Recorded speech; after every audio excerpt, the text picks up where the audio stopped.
everybody sit? Yeah, we can all sit.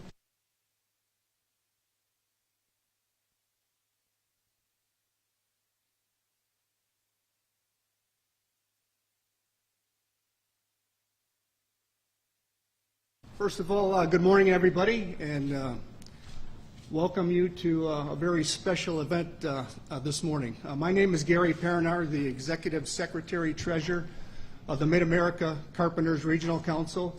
I have the honor and privilege of representing over 50,000 union carpenters throughout the Midwest. So it's very nice that I was able to host this event, and we have a lot of nice speakers, and we're going to have a great day today. First of all, this is an historic day, not only for the city of Chicago, but the entire state of Illinois. We had a project here many, many years in the making that under this leadership, under Mayor Lightfoot, finally brought it to fruition. And I can't thank her enough, her leadership, through the many years of trying to get a casino here in Chicago, but for whatever reason, it never came about. Her leadership on many issues are trying, okay? During COVID, a lot of things happened out of her control. She took a lot of heat for a lot of things that weren't her fault. But I think at the end of today, we can all leave here with something to be very proud of. And that's a casino in the city of Chicago that, like I said before, have been tried for many, many years, but for whatever reason never came about. I'd also like to thank my colleagues here, Mike Masaleo with the Chicago Cook County Building Trades, Bob Reiter with the Chicago Federation of Labor for his leadership in making sure that this new casino will be built by the hardworking men and women in the city of Chicago, the skilled labor that we bring to our developers and our contractors. Also, I'd like to,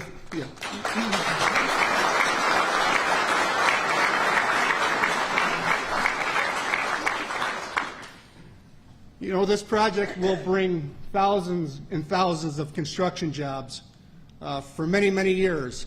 And after being built, it will bring thousands and thousands of permanent jobs to the city, which we need desperately during the coming out of the COVID and other things that we're dealing with. So all in all, like I said earlier, this is a historic day. I'm very proud to host this event. And with that being said, it is my honor and privilege to announce the mayor of the city of Chicago, my personal friend, Mayor Lori Lightfoot. Lori.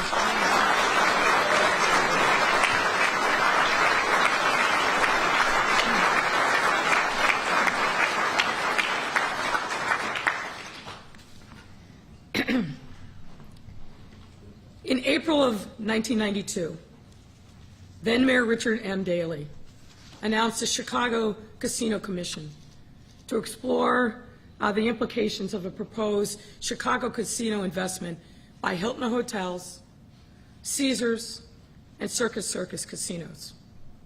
The proposal was estimated to be $2 billion and projected to create thousands of good-paying union jobs. The head of that casino commission was James Kozak, a notable and well-regarded business leader of the time. The commission included other business, labor leaders and marketing experts, as well as lawyers. Pro bono counsel was Robert Hellman, the then chairman of Mayer Brown and Platt. That proposal at the start faced significant headwinds, and notably a Republican governor who would staunchly oppose protecting the state horse racing business to which he had a personal connection. And the legislature was divided, with Republican-controlled Senate also standing in opposition to bestowing Chicago with such an important economic tool. And so that proposal in 1992 died. Back in 1992, I was a junior lawyer at Mayer Brown, and I worked on that Chicago Commission. I don't recall much about my work assignments, but I do vividly recall the personalities and the politics involved. As I said, that $2 billion proposal went nowhere. And while Mayor Daley would try Several other times over the years, there was no appetite at that time in Springfield to help Chicago. Well, the times have changed. And so 30 years and 2 mayors later, I'm pleased to announce that in 2022, we got this done.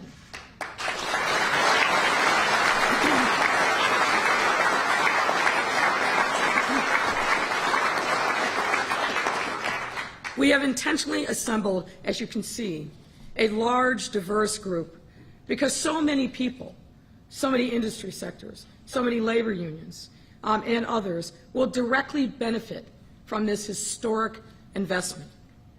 And joining me in this effort are city and business and labor and community leaders, more than I can name. But I want to say to each and every one of you, I am grateful to all of you and your leadership and your hard work. And we all know that our work has just begun. It's easy to see, ladies and gentlemen, why a casino is good for our city, especially after the economic fallout from the pandemic. A city casino signals to the world that our economy is on a strong path towards recovery, ready to develop new and lucrative projects that will benefit all of our residents. It would also serve as a catalyst for additional large-scale economic developments that will only accelerate our city's post-pandemic recovery, which, by the way, is well underway. A city casino also allows us to capitalize on gaming and other revenues, which will provide much-needed new and dedicated funding sources for our police and fire pension funds and capture the gaming revenue that has been lost for far too long to neighboring jurisdictions, including Indiana. And you've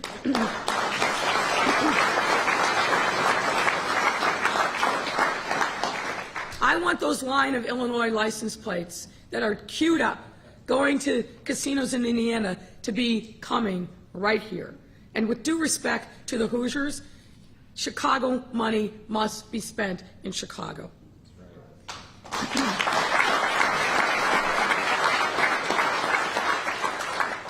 A Chicago casino will expand on our values of equity and inclusion, as the RSP process was intentionally designed to ensure that residents from all neighborhoods will be able to take advantage of the thousands of estimated good-paying, sustainable construction jobs and operational casino jobs that this project will provide.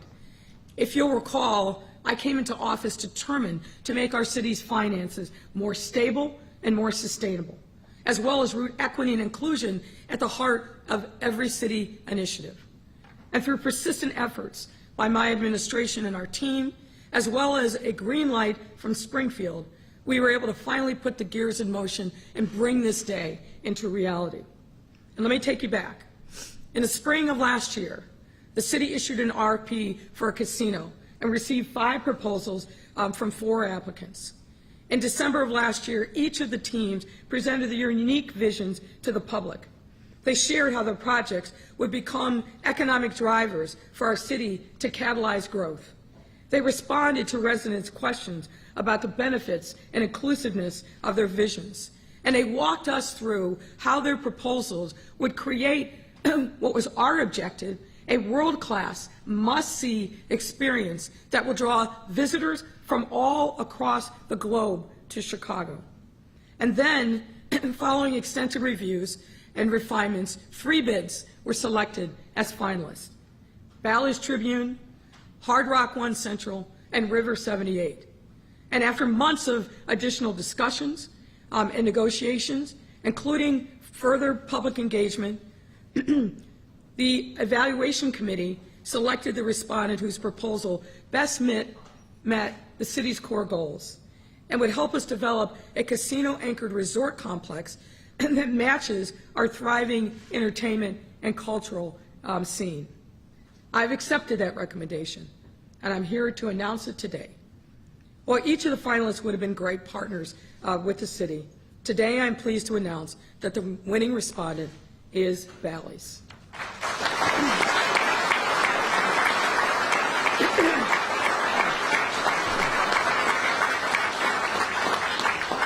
And let me give you a flavor of what I think the evaluation committee saw and that I support.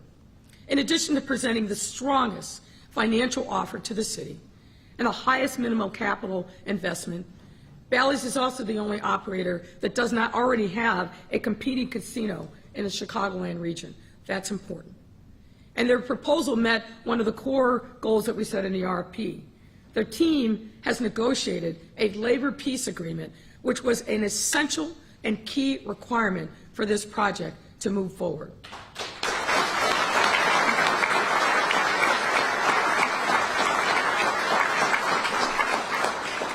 They also demonstrated their determination to meet our equity goals by proposing, among other things, an innovative crowdfunding initiative that will allow individuals to make small donations and small denomination investments in this project while still receiving meaningful equity stakes. That is something unique, and I think people all over the city will take advantage of the opportunity to make their own stake, their own bet, if you will, in this casino. The Bally site also sits within an important land use transition zone with several large-scale existing industrial and commercial uses nearby that will continue providing critical services to the city while accommodating development to enhance economic development and increase the city's tax base, also important. Bally's will exercise its option to purchase the entire site and therefore has flexibility in how they'd like to redevelop the other parcels within this planned development. Importantly, the team is committed to seeking additional community input to guide these redevelopments. Regarding design, Bally's has also been very receptive to city feedback. Its hotel and casino design have been cited and sculpted to form an iconic, memorable gateway and skyline along the Chicago River, meaning that once completed, it will seamlessly blend in to our city's existing landscape. A Chicago casino must reflect our iconic architectural history, and this one does. As far as amenities goes, this site will have it all, including but not limited to an array of locally owned restaurants, a museum, a performance venue, an expansion of our Riverwalk, an existing exhibition hall featuring a variety of rotating exhibitions and installations, helping us build on our reputation as the culinary capital of the country, and showcase the works of our incredibly talented creative community. Now, after today, what's next? We will bring this exciting proposal to City Council. You will recall that a special committee was set up led by Alderman Tom Tunney and co-chaired by Alderman Jason Irvin. The alderman will receive another detailed round of briefings in advance of that committee hearing, and the committee hearing will happen, a subject matter hearing, on Monday. Assuming council approval, the proposal will then be reviewed by the Illinois State Gaming Board, and we will then be that much closer to creating Chicago's first casino and entertainment complex.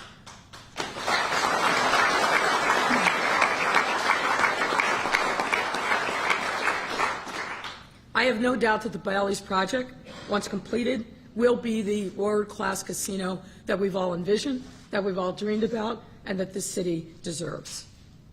We will ensure that our communities are able to thrive and reap the benefits of our post-pandemic recovery well into the future. And I want to congratulate Bally's CEO Sue Kim and the entire Bally's team on being selected to mark this important milestone in our city's history. I want to thank them for making a bold bet on Chicago and their willingness to collaborate to meet all of our goals and objectives. I also want to thank each and every RFP respondent for their efforts in putting together thoughtful, robust proposals and their strong belief in the future of our city. I personally spoke to each of the other finalists this morning to thank them for their work, thank them for their collaboration, and I'm confident that each and every one of the teams will continue to be a big part of Chicago's economic future. I also have to give thanks to the state and local leaders who have worked tirelessly to finally make this 30-year dream a reality. Now, I can't thank everyone, but I have to single out one person in particular, and that's State Representative Bob Rita. Bob, why don't you stand?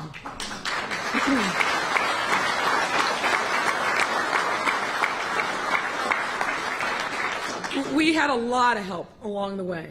As you know, Bob is the champion of gaming in the House.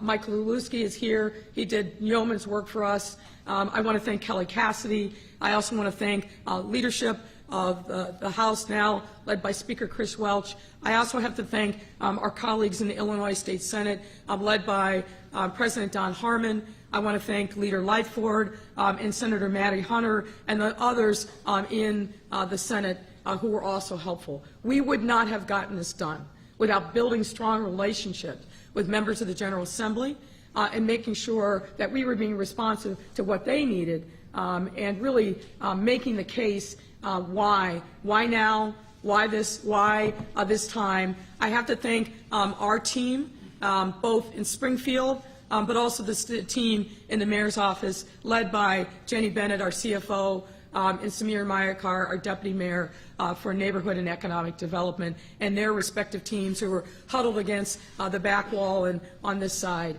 Man, these folks have worked their tails off. And they are deserving of our praise and appreciation, because we would not have gotten this far without their tremendous work and sacrifice, a lot of long nights, a lot of weekends, a lot of hard work, all in service of the people of this city. I also want to thank our labor partners who have been with us every step of the way. And you'll hear from Bob Ryder of the CFL, you'll hear from Karen Kent, and you'll hear from others. You heard at the beginning from Gary. Folks, this is going to be an incredible project for our folks in organized labor. Not only in the build-out of the temporary casino, the standing up of the permanent casino, and then, of course, labor jobs in the permanent workforce. We are a labor town, and we will continue to be a labor town. And any major economic development plan in this city will be marked by labor peace and labor being at the table.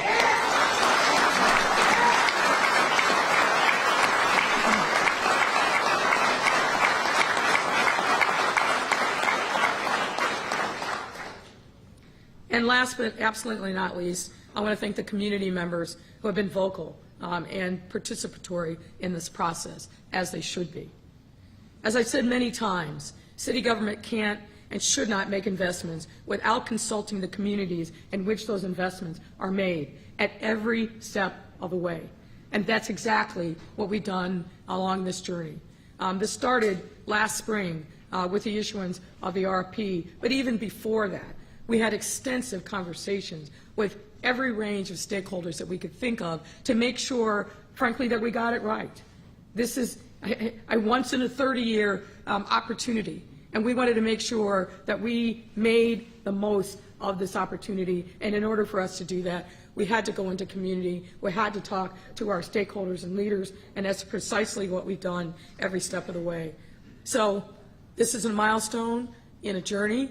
The journey's not finished. We now turn this process over to City Council, many of whom are here today, and I've got to call out our friend and leader of the Budget Committee, Chairman Pat Dow, who's with us here today. Thank you, Chairman.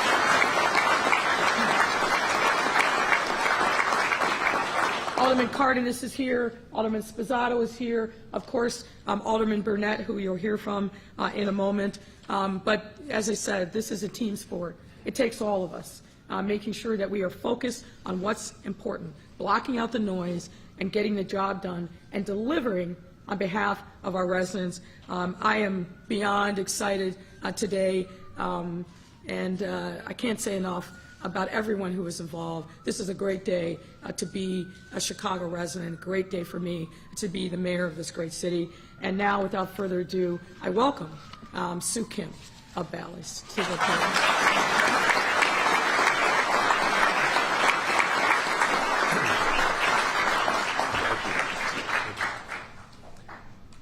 Good morning. My name is Sue Kim. I'm the chairman of the board of Bally's Corporation, and on behalf of the entire corporation, I want to say thank you to the mayor and the mayor's office for all the work that they've done. Look, in 1992, I was still in high school, filled with anxiety as to figure out what I was going to do in life and whether or not I was getting into college. So I guess it sort of worked out a little bit. Look, we understand that this project is. We are also the largest shareholders of the company, and as a shareholder of the company, we're really excited about the economic prospects for us, Bally's Corporation. I think we're going to do well. And so for that reason, this is really exciting. But the reality is this is a public and private partnership. And we also understand all the responsibilities that we take on by being selected and accepting this selection to build a casino in Chicago, a dream that's decades in coming. We understand how by building and operating a wonderful casino that'll keep the property taxes low for the residents of Chicago. We understand that it'll allow for the city of Chicago to keep their promises to the pensions of the police and fire. We understand how important it is for all of the laborers here to work together to build this casino and then to operate the casino together, and what an opportunity it is for them. We understand how for all the underrepresented groups that in some ways capitalism has left behind, that this is a project that will include them, that will allow them to be part of the ownership, part of obviously the management, the operations. We understand all of the promises that this casino allows the city of Chicago to keep and the state of Illinois to keep, and we accept and bear those responsibilities. We're excited for the future. And understand that this is really just the first step. Now we need to go and take or make our case before the City Council. We're looking forward to that. And we believe that Bally's is ready to bet on Chicago. We think this is a wonderful way for Chicago to, continue its recovery from COVID. And we can't be more excited. So thank you very much on behalf of our entire corporation.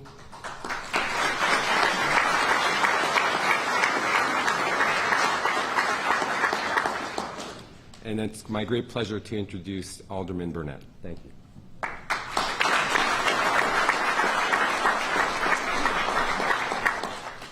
Kamsahamnida, Mr. Kim. Good morning, everyone. I'm Alderman Walter Burnett. Now, it gives me a great honor and pleasure to be here today. The mayor was talking about 30 years ago. I've been alderman almost 28 years. So I served with 3 mayors under 4 governors, and this is a very, very historical event. I'd like to give a shout out to everyone in the House. 40 years ago, myself and Bob Rita were young Democrats together hanging out at places. I won't say. Don't worry, That's enough.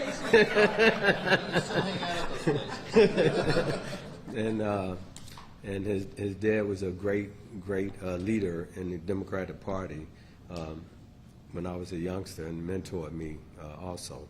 Representative Zalewski, his father and I started at the same time in the House. But I would be remiss if I did not acknowledge, sitting next to them, is former State Representative Eddie Winters, who's former police chief, one of the suburbs, and lieutenant in the state, and to my colleagues. Of course, Alderman Pat Dow, running for Congress, right? Alderman Nick Sposato, Alderman Cardenas, and I hope I didn't miss anyone. But it's an honor to be with all of you all. All of the union guys, been working with you guys for a long time. I want you all to recognize you get more work in the 27th Ward than anywhere else in the city of Chicago.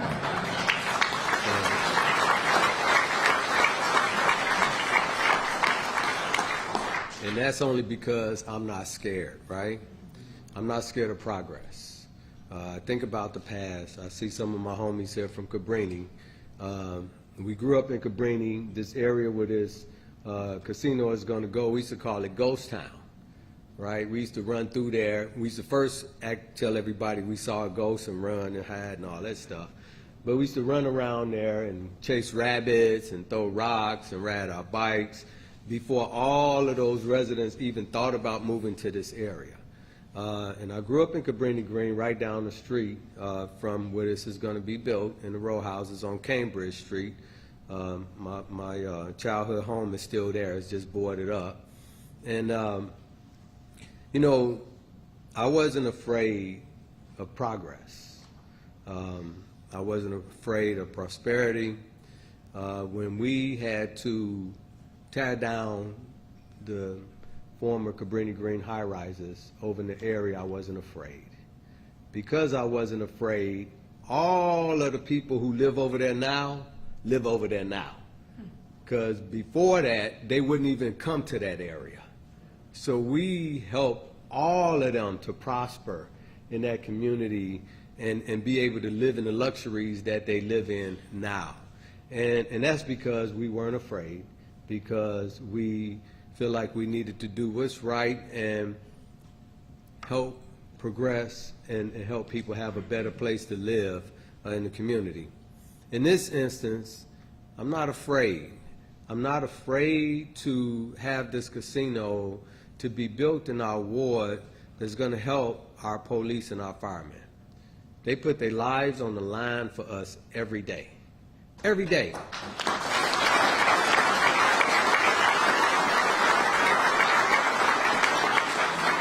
And, you know, I have two cousins who happens to be police officers in that area right now, and whenever something happens, everybody's on the phone. You okay? You okay? You okay? It affects everybody's family. And if something happens to these guys, their pensions will go to their loved ones, will go to their spouses. You know, so it's only fitting that we make sure that their pension funds are intact. It's unfortunate, you know, back in the day, I remember when Mayor Daley was in, you know, he took us all to Springfield and we had to try to, you know, say, don't make us pay for the, you know, come up with the money for the pensions yet. We can't, it's an unfunded mandate. We don't have the money. What are we going to do?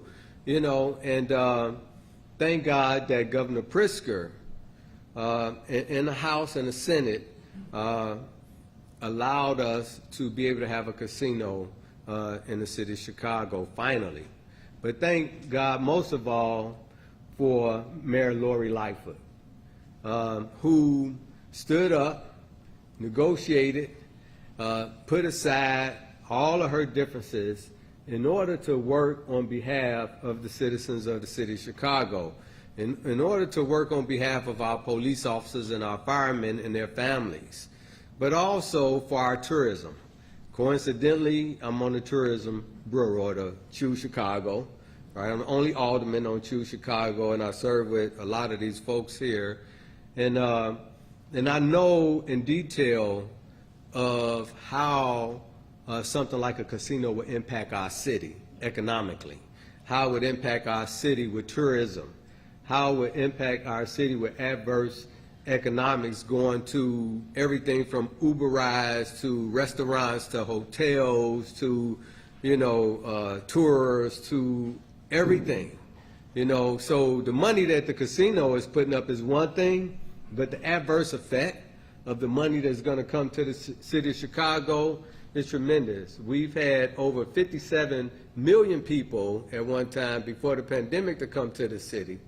I can see that increasing substantially because of Bally's. And so it would be a disservice for us as government who have a fiscal responsibility to our citizens not to allow this casino to be built in our city, not to allow for all those out-of-town folks to spend their money in our city. Right? It would be irresponsible of us not to have taken advantage of this situation, because one, who wants to pay more property taxes? I know I don't. I don't know about you, but mine's increased substantially, and I don't want to pay more property taxes. And so many more residents in the city of Chicago don't want to pay more property taxes. I would have to say, Mr. Kim, you know, unfortunately, because of the Gaming Commission and how all of this stuff works, with reporting and all of these things, we couldn't really talk to these guys, right? If we wanted to talk to them, we had to have a lawyer, and we had to lawyer up and all of that stuff, and and it wasn't even worth it, right? Until we see how close we are. So I didn't really get to talk to them a lot, but the one time or two times I did get to talk to Mr. Kim. He got it.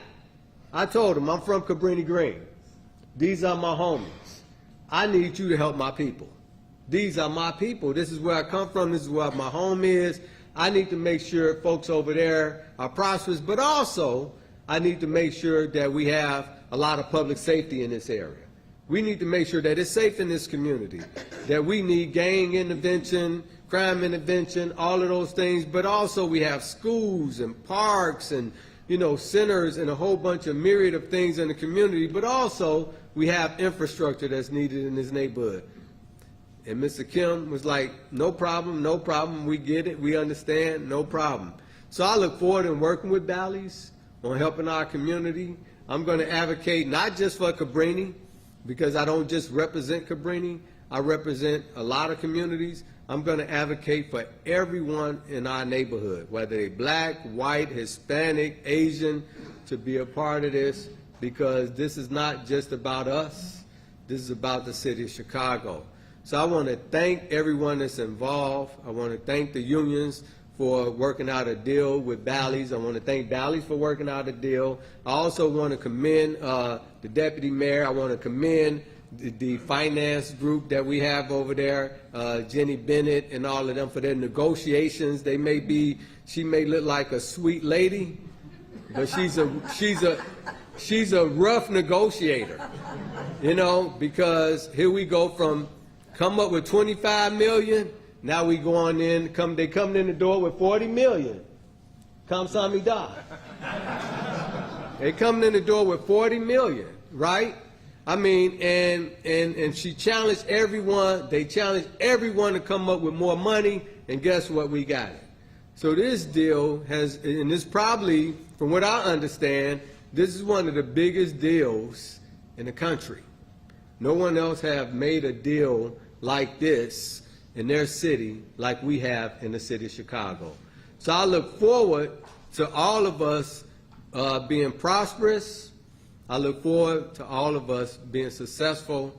I look forward to Bally's working with me in the community on making sure any and all of the issues that the community have, that we try to figure out a way to make it work. Thank you very much. I'm happy to be here.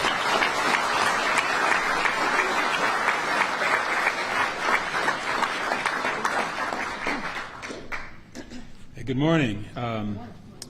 Alderman Burnett, just thank you for your courage. You are fierce.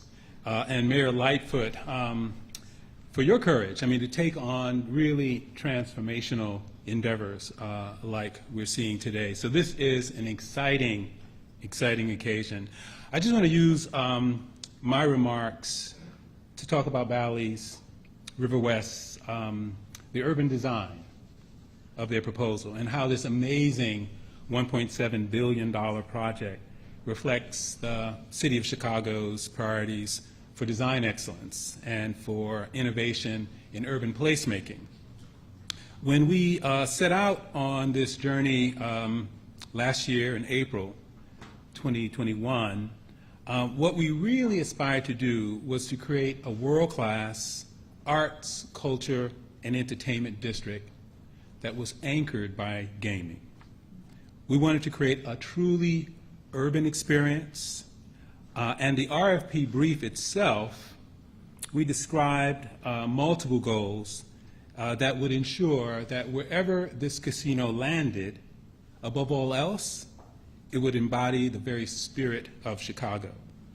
So the Bally's River West proposal did that, and much, much more. Firstly, the proposal creates, for us, a seamless integration with the surrounding neighborhood.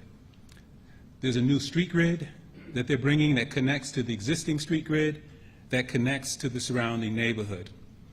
Bally proposes also a mix of outward-facing amenities, restaurants, hotels, a theater, a museum, performance venues, and other amenities that provide a kind of engaging transition from the scale of a casino to the scale of adjacent buildings to the scale of the street grid that leads to public transit options. Additionally, very important for our public life here in Chicago, they've created an iconic outdoor space that animates the riverfront's edge and also creates a 2-acre green park on the river's edge. So Bally's really emphasized the urban experience that we all know and love here in Chicago, creating continuous walls, engaging glass fronts, and building mass that understands where it is, its context. And we encourage them to do something very unconventional, to take the casino concept and to turn it inside out. Turn it inside out, and they did just that. So the gaming floor is lifted above one floor and allows the ground floor, the experience of those who come into this precinct, to engage in a host of other amenities. So it's extremely important for us, not only that we have a casino there, but that it is a catalyst that serves as a focal point for this growing arts and culture and entertainment district. So for us, it's a place to live, work, and play. It's a mixed-use district. And it also tackles some of the sustainable design strategies that we've requested in our public policy. And they made it multimodal, easily accessible by foot, by public transit, by bike, and by car. So our hope is that this will be a place where Chicagoans will come, they will meet the world will meet Chicago, Chicagoans will come back again and again and again, and even if you don't enjoy gaming, you'll enjoy coming here with your family, with your friends, to something that is vital, urban, and truly a Chicago experience. I just want to thank your design team for being incredibly inventive. I think all of the 5 proposals were inspiring, but the Bally's proposal in particular, I think, captured the spirit of Chicago. And so thank you, Chairman Soo Kim, and thank your team. My planning team, Commissioner Biaggi's transportation team, are excited to start working with you to refine these proposals, to take them through the public process, to gain further community input, and we're all looking forward to this work. So congratulations and good luck to you. And I'd like to introduce a partner, Bob Reiter.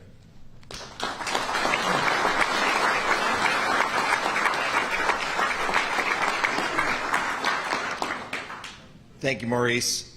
Good morning, my name is Bob Reiter, and I'm president of the Chicago Federation of Labor. The CFL proudly represents 300 affiliate unions who in turn represent 500,000 working people across Chicago and Cook County. And one of the things, if you ever heard me say, in addition to Chicago being the hometown of the American labor movement, is that we represent airline pilots and zookeepers, and if I get ambitious, I work my way to the middle of the alphabet, but I know now that when I get to C, I can use casino workers. So I'm incredibly proud of that. I want to first thank my friend Gary Perinar for hosting us here today and always having the backs of working people. So thank you, Gary.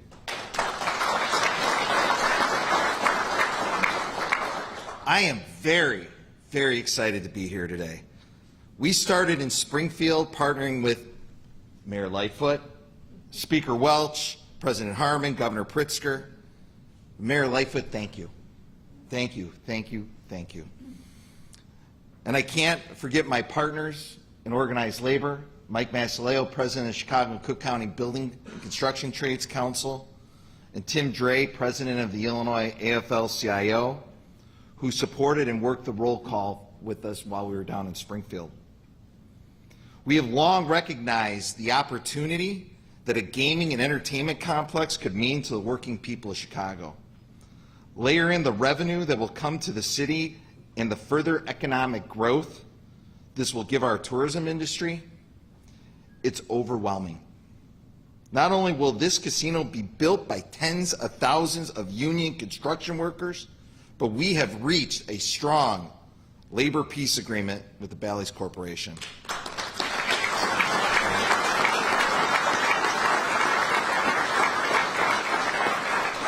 What does that mean?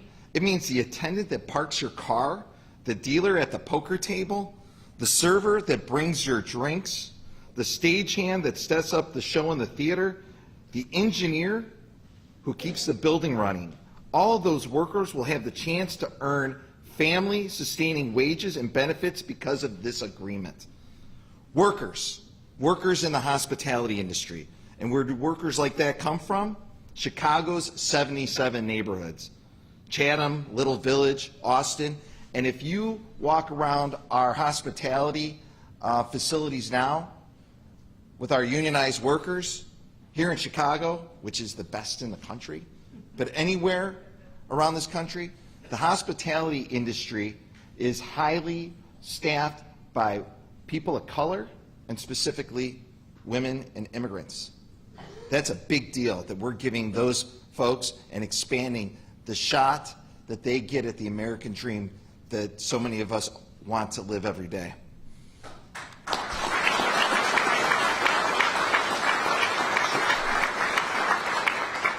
I said it before, Chicago is a union town. It's the working class people who make this a world-class city, and it's the working class people of this city that will make this a world-class casino. I'd like to thank the unions who worked hard to make this happen today, all of our building and construction trades affiliates, Teamsters Joint Council 25 and Terry Hancock, IATSA Local 2 and Craig Carlson, Unite Here Local 1 and Karen Kent, Operating Engineers Local 399 and Pat Kelly, United Auto Workers Union and Ron McEnroy. Those last 5 unions are the ones that are going to represent the workers as we get in the door and organize them to be part of this union-driven casino. And I can't forget my good friend Jim Tracy from the Chicago Firefighters Union, who wanted to be here today and couldn't. This casino, through Jim's hard work, will protect fire and police pensions, and that's a big deal. And I also want to thank my Deputy Chief of Staff, Andrea Kluger, who's been working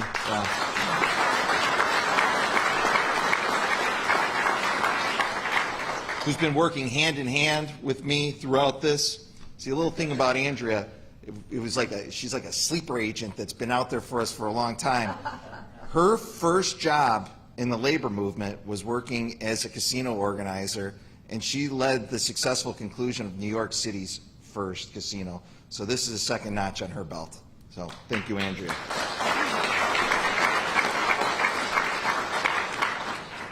So again, I'd like to thank Bally's for being a great partner, and we'd like to thank, again, Mayor Lightfoot and Chicago City Council members who've had our backs to make sure the working people of Chicago are not overlooked in this process.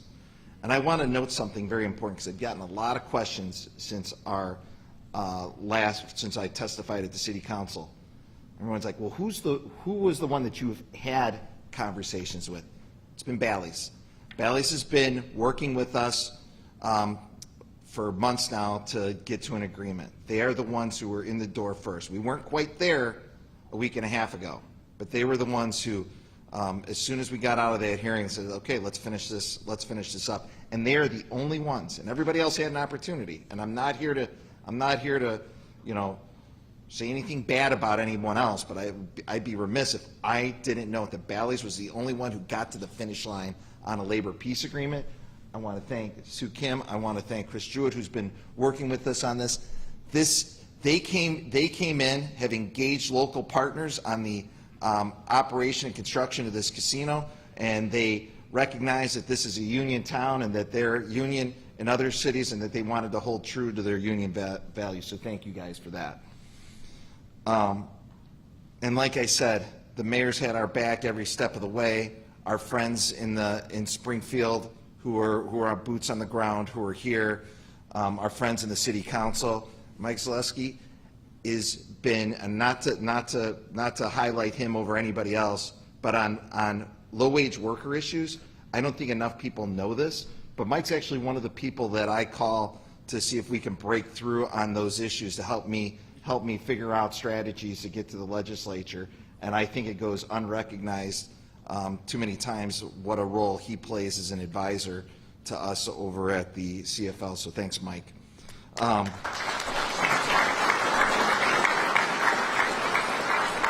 And now it's my pleasure to introduce someone who's been a member of one of our affiliate unions and a leader here in the city of Chicago. Even though he's not from Chicago, he's firmly planted here in the city.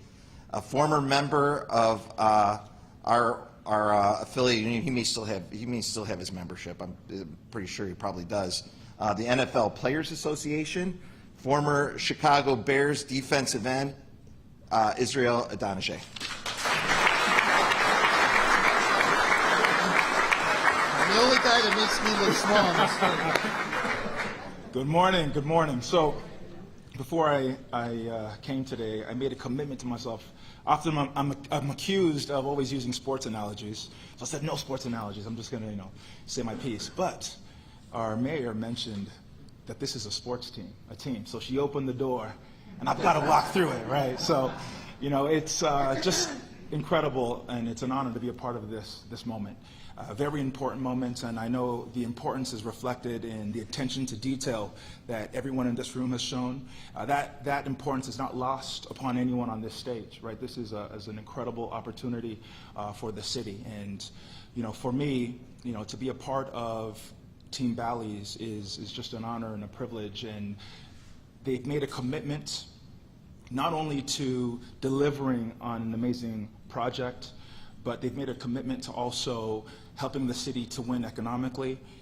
They have a community-first approach as they want to know what's happening in these communities. There's a ripple effect. Yes, this project here is going to change this area of the city, but beyond that, it's going to change this entire city. It's going to impact a lot of lives, and that's what, for me, is so important and what's so exciting to be a part of.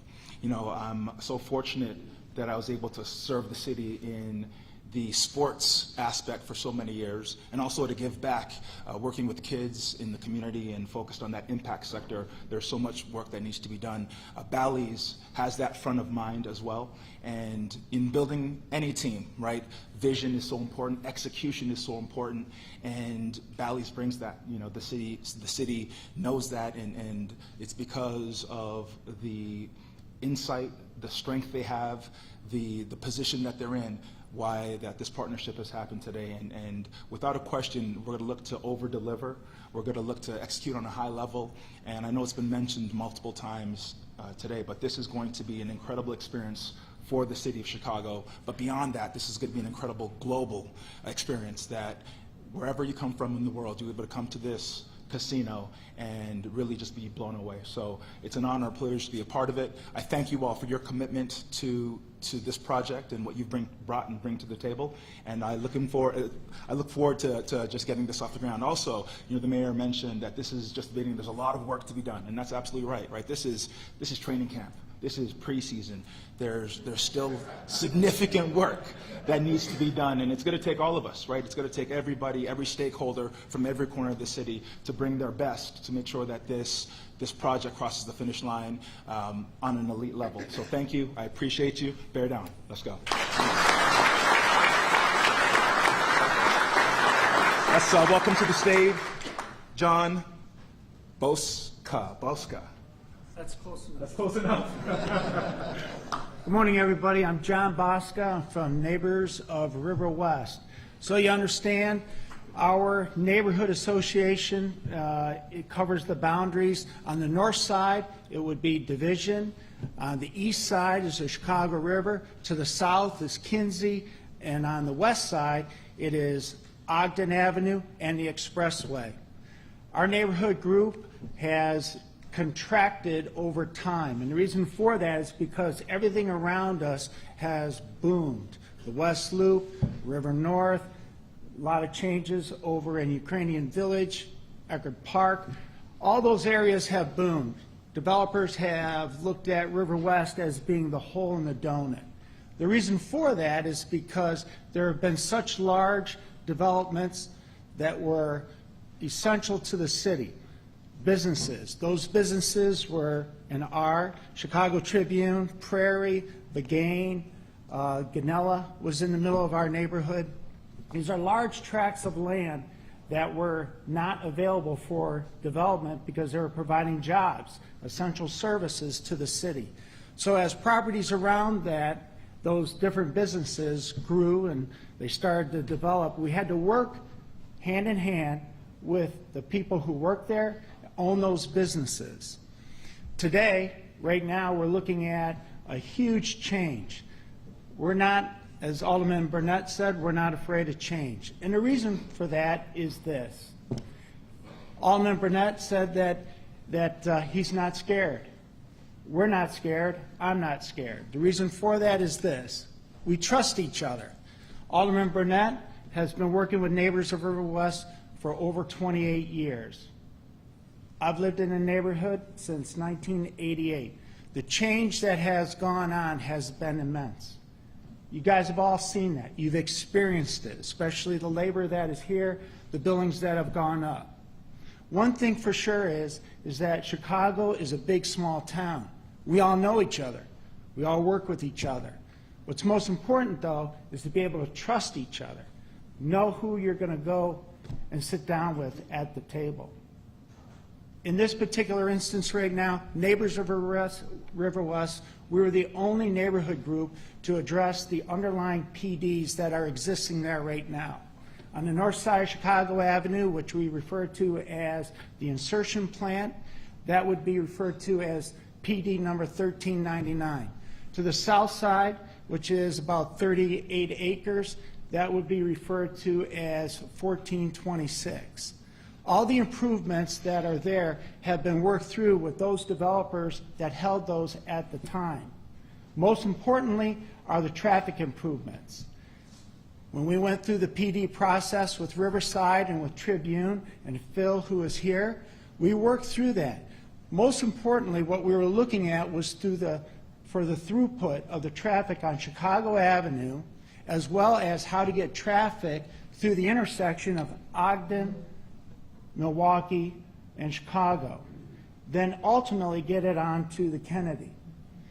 In that PD, we negotiated with Tribune and Riverside as $1 million to be paid for when their development gets started, that intersection would get the lights and the sequencing to be improved.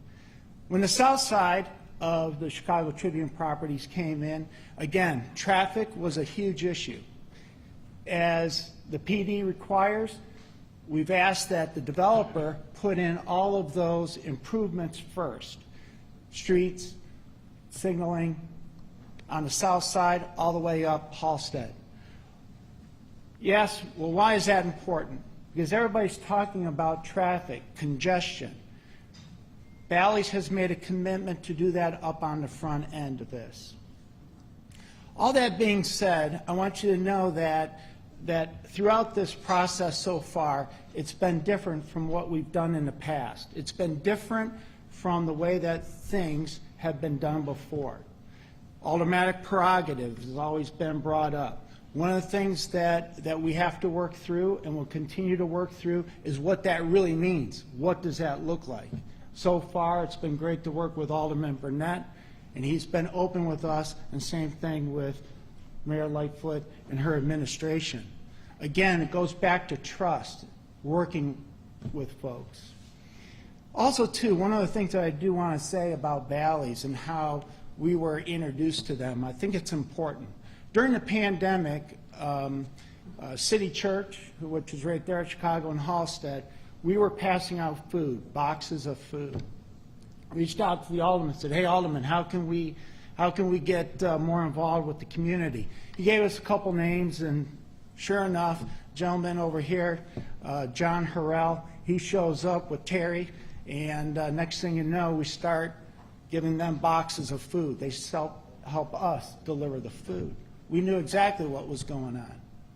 In addition to that, over time, what we were doing is we would take boxes down to the south side, Englewood, and then we would take boxes out to the west side. And we were really introduced to John Harrell and Black Men United there. And it was a partnership that got started out of need. People need food. Guess what? People still need food. We still need to continue that on. Bally's has participated in that. Bally's has shown up. Thanksgiving turkey giveaways, those things like that. So as we move forward, we've gotten to know who we're working with. Early on, we were introduced to Bally's. We were introduced to Chris Jewett through Dr. Harrell, as well as Jerry Lewis. Again, these are guys that we work with. We weren't strangers. We had already chewed a lot of dirt together. When Chris came over and sat down with us and talked about what they were planning, I have to tell you that he asked for a letter of support from neighbors of River West and support for this. He made it very clear that we were unable to do that at that time. And the reason for that is because out of all the development that we've done, the zoning changes and everything else, we go through a process. We had not gone through that process. And today, to this point right now, we have not gone through that process, but we will. And we'll go through it with people who we trust, like Alderman Burnett. I have to say this. I have to say that right now, there's a lot of fear in the community. There's a lot of fear of what's going to happen. What's going to happen if a casino goes in there? What's going to happen, with all the change? I think what we have to do is we have to lock arms. I think what we have to do is work together. Organized labor, obviously, they're part of it, but what we have to do is work together. And that means that we have to trust each other, to tell the truth, to be integrity with each other, and be able to work through it. This is much bigger than River West. We realize that. And that's why we didn't join other neighborhood groups shouting out and saying, hey, we don't want it, we don't want it, we don't want it. Long ago, I learned from Jack George, a zoning attorney. He said, John, everybody is due process. Don't frustrate that. Don't frustrate due process. We've always participated in due process. The developer deserves that. The community deserves that. So far, for what I've seen from Bally's, and especially Chris Jewett here, is that they're willing to lock arms and work through these issues, address these issues.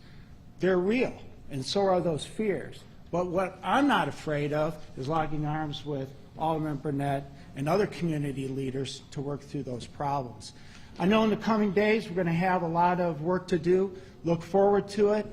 Later on this afternoon, again, we started another development, which everybody knows as a Salvation Army down there. We'll begin working on that.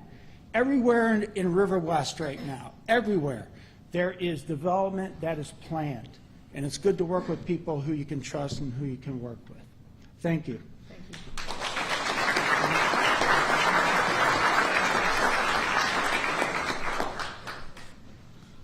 Good morning. My name is Eric Williams. I am the chef and owner of Virtue Restaurant and Mustard Seed Kitchen.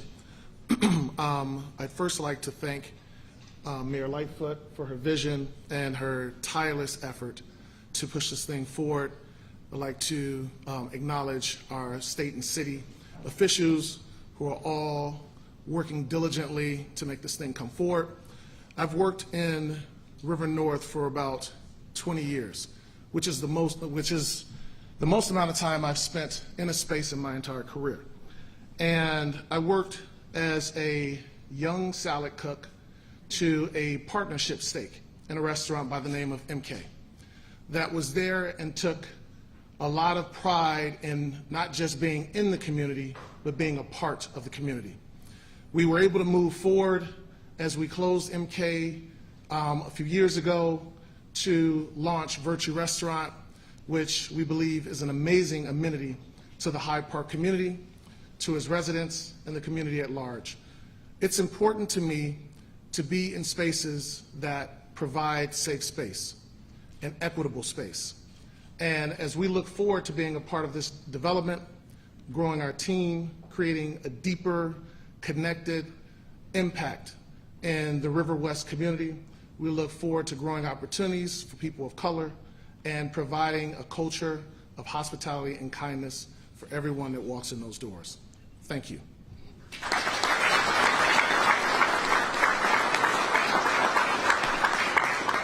I'd like to introduce to you Jackie Gomez.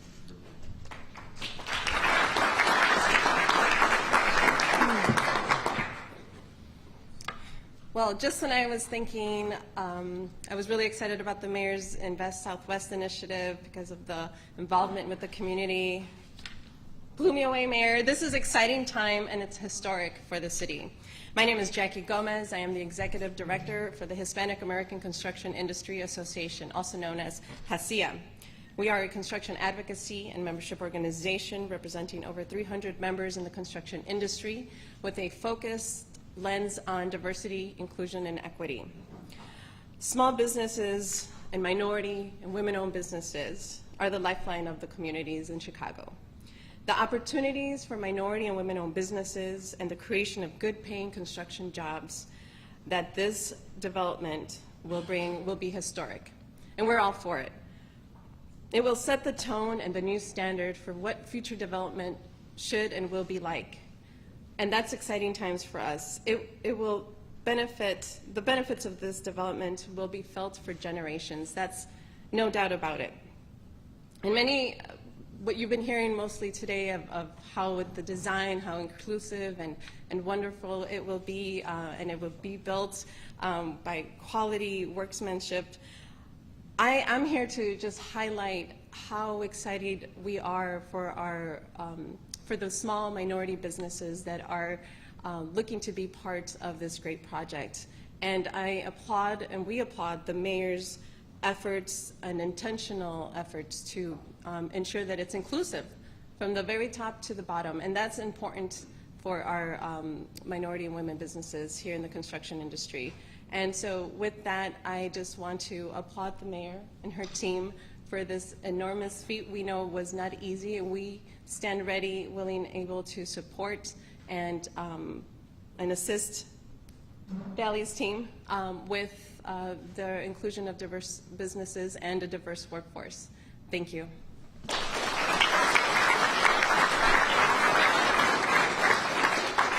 I will now introduce Esther Morales.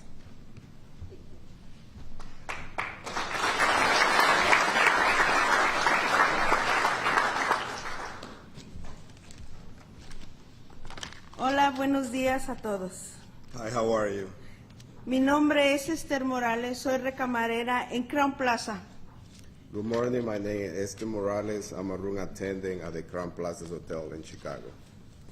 Llevo 18 años trabajando ahí y me encanta convivir con la gente. Atender a los huéspedes de todo el mundo, y estoy orgullosa de ser miembro de mi unión United Local One. I have worked there 18 years. I love meeting with people and welcome guests all around the world. I'm proud to be a member of my union, United Here Local One. Vivo en la villita con toda mi familia. En el tercer piso está mi mamá, mi papá y mis 2 hermanos. En el segundo vivimos mi esposo y yo. Y en el primer piso vive mi hermana mayor y mi cuñado y sus 2 niñas. Mi mamá es dueña de todos nosotros y nosotros la ayudamos a pagar todos sus gastos. I live in a little village with all my family.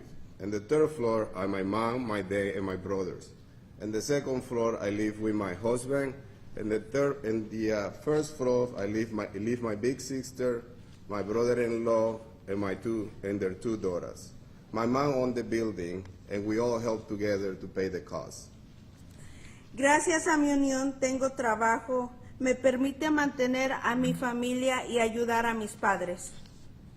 Thanks to my union, I have a job. It let me support my family and help my parents. Pero la pandemia ha sido lo más terrible que yo he visto y gracias a la unión tenía aseguranza durante toda la pandemia.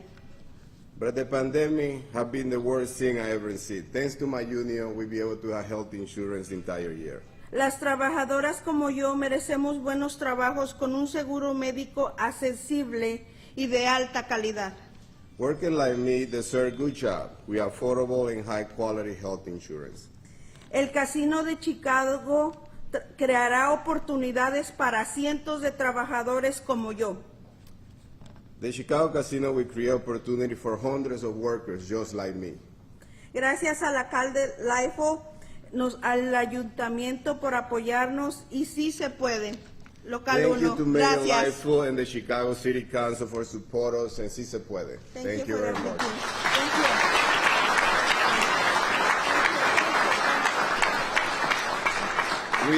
With that, we would like to introduce our President, Karen Kay.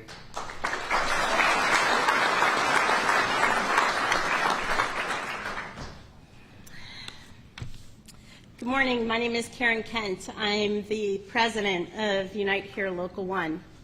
In 1992, I was an organizer assigned here in Chicago, and I was organizing, signing up people at the Sheraton, and there were rumors about the casino opening in Chicago at that point in time. So it's all kismet. I'm the president of Unite Here Local 1, Chicago's hospitality union. The hospitality workers we represent are women, immigrants, and people of color. And hit hard by the pandemic, many of them are still laid off from the union jobs they left in hospitality.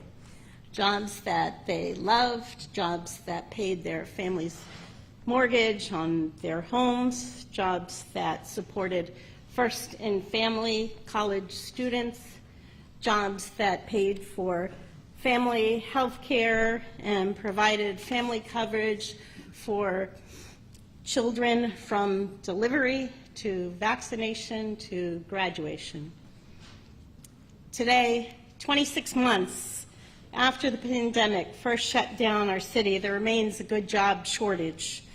In hospitality, too many of our good union jobs have disappeared, and many working people have been left waiting for the opportunity to go back to a good job like the one they left before the pandemic.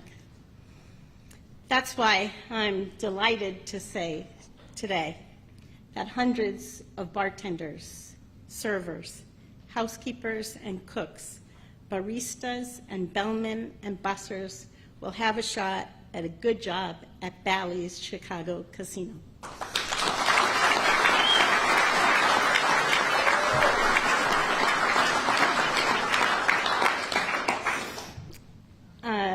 Bally's is the only bidder to commit to create a path to good jobs at the Chicago Casino. So we are pleased that the City of Chicago has selected Bally's to operate our casino.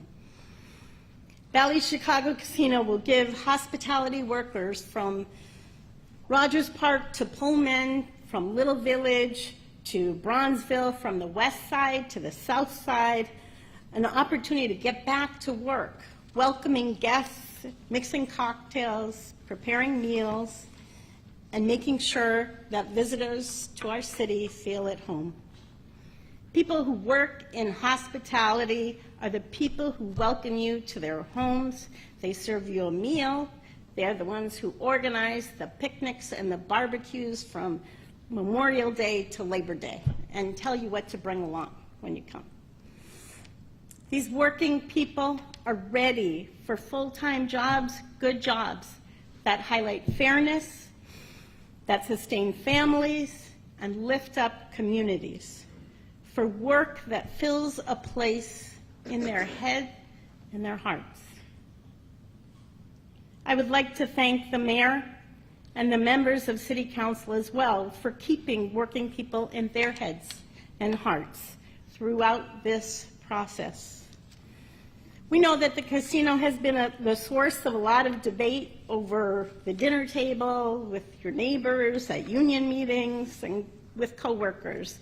That back and forth is very Chicago. It is also very Chicago to show compassion, to do the best we can for our city, and to provide for working people, for those in need, and do the best we can to keep our city at work.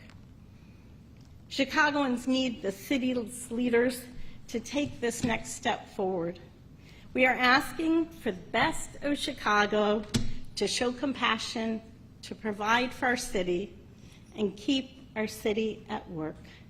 Thousands of hospitality workers in our city are counting on it.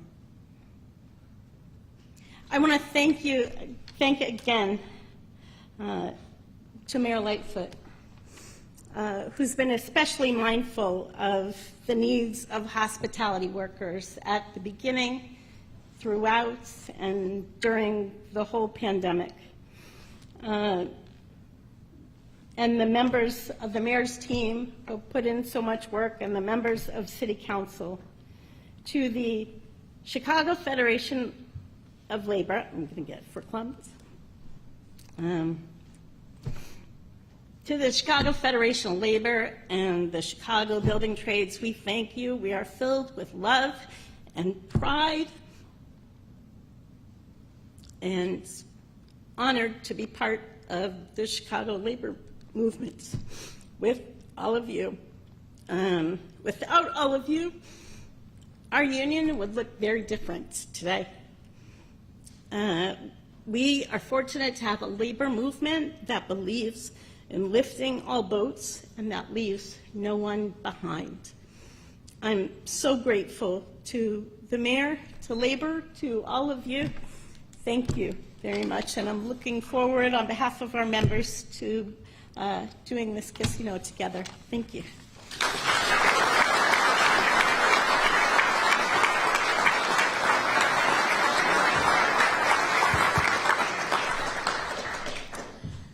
Well, it's been quite I think it's still morning. But you can see that this is a really big deal for so many. That's why we thought it was important to have it here. That's why it was important that we had the speakers that really, I think, represented a cross-section of folks that are going to benefit by this incredible investment. And again, I got to thank our friends in Springfield. I have to thank our friends in labor. Hospitality and tourism are also in the house. Sam Toya from the Illinois Restaurant Association, Sam Sanchez, our board chair, and Choose Chicago, led by board chair Glenn Eden. We have a lot to be grateful for in the city of Chicago, and this is just another reminder of that. And with that, I'm happy to take your questions. Thanks a lot, Mayor. Appreciate it. Members of the media, Asha and I will bring down the mic to you just because of the number of reporters. Please be aware that we're going to provide one question per reporter. We'll try to get to all of you. We'll start with Mitch from the Sun-Times. Mayor, last week the special City Council Committee on the Chicago Casino met. It's the only meeting that that committee had. I know some aldermen expected it to have more input on the selection. Can you comment on how that committee, just generally what the point of the committee was? What the point of it is? The point is that the City Council has to be intimately involved in its decision. And as you know, the committee is composed of every committee chair and every vice chair. I think it's 3/4 of the City Council that is formally sitting in the committee, but City Council members, as is their tradition, any member, whether on a committee or not, has the ability to come, ask questions, and participate.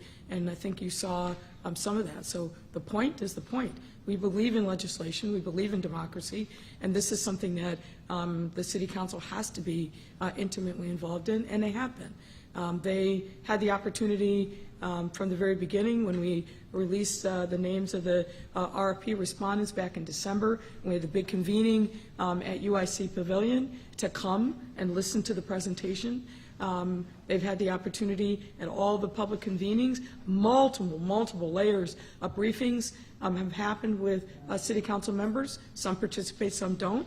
But we make sure, as we always do, with anything big or small, that City Council members are read into the process, and they have been in this one. Now this project goes to the City Council members. They'll have a subject matter hearing on Monday, and as I mentioned before that, briefings of city council members are going to be happening today and tomorrow, and then there'll be a vote of the committee, and then it'll go to hopefully that vote will be positive, and then it'll go to the floor of the city council. So there are ample, and have been and will continue to be ample opportunities. So I'll say it on behalf of city council members. City council is very relevant in the economic development life of our city, and this project's no different. Thanks, Mayor. Craig Wall, ABC 7. Mayor, if I can just follow that up, because there are some on that committee who maybe were expecting to have more of an input before a decision was announced, and might even be looking at that committee as really having been kind of a sham without, because we moved so quickly after only one meeting. Well, there's nothing about this that has moved quickly. As I said, and let me review the timeline. We issued the RFP last year in the spring. We had the 5 finalists that were announced and then put out for public view, and we've given a lot of the documentation that was available. That public-facing process really started with the issuance of the RFP, and then really, I think, took bloom in December of last year. So ask the city council members who were saying that they've been closed out of the process, they thought they'd have more. Did they show up at any of those things? Many of them didn't. I've seen the voices that have spoken, and many of them didn't. And look, the reality is, in every process, there are winners and losers, and this one's no different. And some of what you're hearing is people who they've staked their allegiance with proposals that didn't make it through to the finalists, and it's typical of folks that weren't successful to attack the process. I could probably list you half a dozen other circumstances. But in this administration, we care a lot about the process. The process matters. Transparency, engagement, inclusion matter. They're not just window dressing for us. So there's been ample opportunity for any member who wanted to be engaged and understand the permutations of this process. That's precisely why we named the committee when we did, so that they would have representation and direct liaison with the mayor's office team, and that discussions have been ongoing for months now. So anyone that tells you differently has been asleep for the last few months. Thanks, Mayor. Eric Rung, WGN. Or isn't telling the truth. Good morning, Mayor. Thank you for taking the question here. My question, I'm going to follow up on the first two here as well. On Tuesday, when you were asked about this, you made it seem in what you told us that, us being the press, that you were going to be waiting on the Select Committee's recommendation, yet here we are today. I never said that. I never said that. You made it seem as if you did. I never said that. I can read you your soundbite if you would like me to. No, sir, you were wrong. I never said that. I never alluded to that because I knew what the process was. I said I was waiting on the evaluation committee, which is different, sir. And let me just give you a little procurement one-on-one. Whenever there is an RFP that's issued, there is an evaluation committee that is stood up. That evaluation committee then helps form the RFP, controls the process and the back and forth, and then comes together once the proposals come in, and then evaluates the proposals, whether or not they adhere to the RFP and then any other additional information. There was reporting on Tuesday that I had already made a decision, and I said no, I have not, because I have not received the recommendation of the evaluation committee. That is different than the select committee, the special committee that's been set up by the city council. Sharon, WTTW. Hi, Mayor. Originally, Bally has offered a $25 million upfront payment. In the release this morning, that payment is increased to $40 million and includes an annual $4 million payment. How big did that play a role in your decision in selecting Bally's? Well, I would say you have to look at the overall package, but I've been very clear about this when I've made public comments. It was very important to me that we had a financial deal that worked for the city. And there's a couple of components with that. Number one is that the financing was there. I was not interested in, the taxpayers, I think, wouldn't want me to get involved in a relationship with a developer that didn't have all of its financing tight. So that was critically important.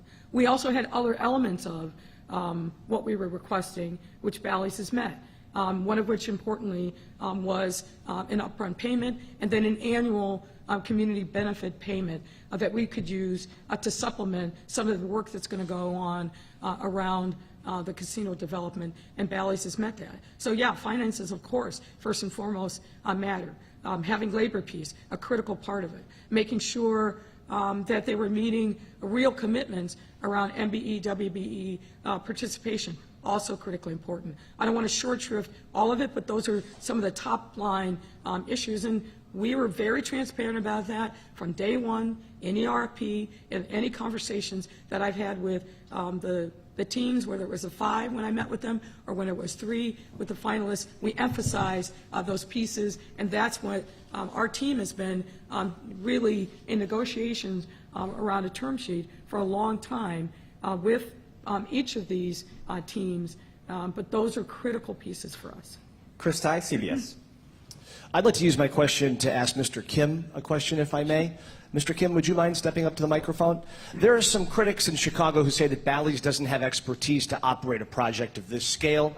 Average casinos that you operate are in towns of about 110,000 people, and that you are a hedge fund that will need to take on debt. I'm wondering if you can answer some of those questions, and also what percentage of this project is going to be financed by what the mayor talked about, those smaller investors who are able to get a piece of the casino. Okay. That's about 5 questions. I'm going to try. All right, I'm going to try to exactly. Well, I'll try to. I'll try to go through that. So, I do run an investment fund. That's actually my full-time job, and as part of my, one of the things we do, we look for, good opportunities to invest in. Bally's is a company that we've been invested in for actually over 10 years. It happens to be one of our firm's more important positions. My work on as chairman of the board is really actually volunteer work, and what I do is to make sure that our money that's invested in Bally's is invested in a way that's consistent with our firm's, my own firm's values, and make sure that, again, the goal is to protect our investors' money and make it grow, but we have to do that the right way. And I think you can see that we've been very conscientious about the way we've approached development opportunities to make money for our shareholders. We want to do it the right way, where we create more benefit and not just some zero-sum game. So I think that covers that. The fund itself, there's no debt being taken to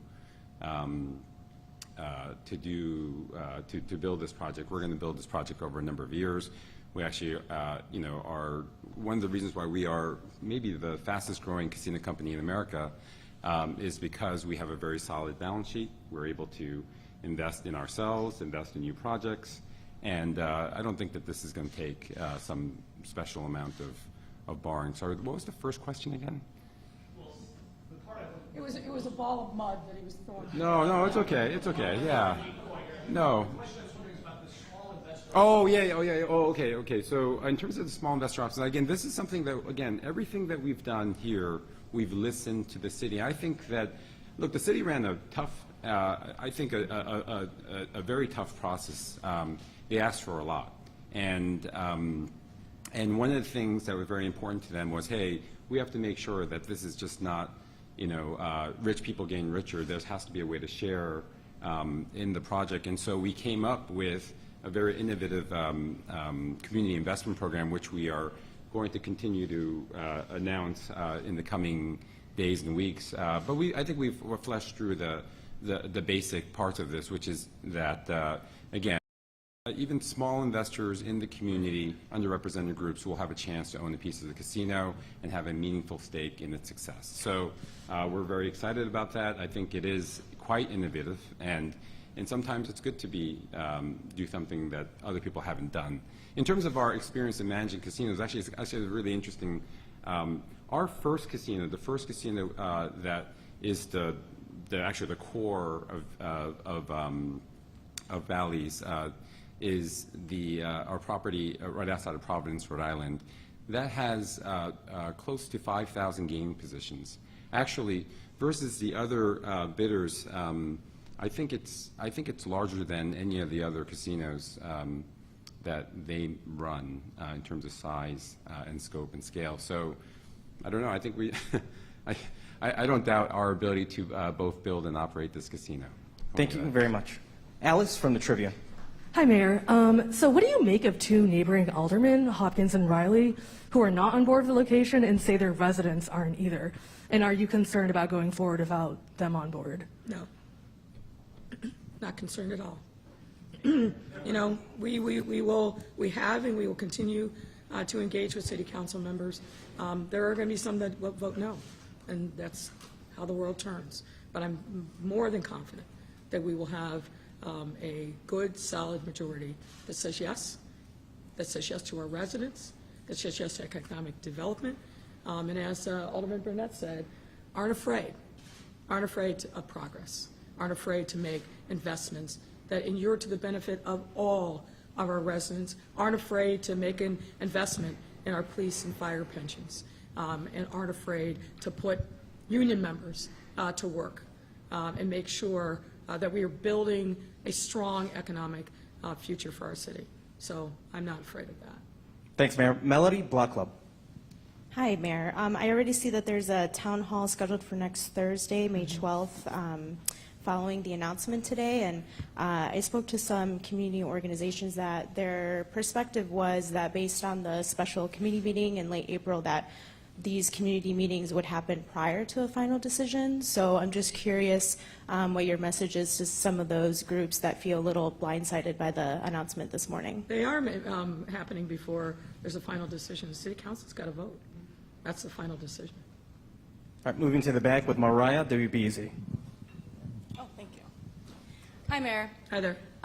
When proposals near Chinatown were still on the table, community members... I'm sorry, I didn't hear the first part. When proposals near Chinatown were still on the table, community members there expressed concerns about gambling addiction among their residents. That's obviously not a concern that's exclusive to a specific area. It's been a large issue at the state as Illinois expanded gambling. Would you consider allocating any tax revenue from the casino to gambling addiction services in Chicago, or do you have plans to increase those services and find funding for Chicagoans as the casino opens? Well, whenever there's gaming, and as you know, there's been gaming in our state now for quite some time in a variety of forms, and gaming addiction is real, and we are absolutely mindful of it. We provide supports now, and we'll continue to provide supports in the future. And I know Bally's understands that concern and shares our values in making sure that we provide services for those for whom gambling addiction is very real. Mayor, we'll go all the way to the back. WLS, Mallory? It looks like she's got a follow-up. Okay. Specifically, do you plan to increase funding as part of this? That is something that we were definitely looking at from the city side, and I know Bally's is also concerned about that as well. Thanks, Mayor. Mallory, WLS. Thank you. I can see We'll go all the way to the back. Hey, Stevie. I just had a question for you in regards to now that you have a casino picked, and that's an item off of maybe a bucket list for you. Can we expect you to announce your reelection for a second term here soon? Not today. No, not today. I'm not going to step on the news of this great day, but yeah, I've told you it will come soon, and it will come in an appropriate way. But I'm really focused on doing the job that people elected me to do. And I know it's a topic of great fascination for the media, but I've been very clear about what my plan is. So it's just a question of saying it out loud in a public way, and we will do that. Thanks a lot, Mayor. That's a wrap. Have a great day, everyone.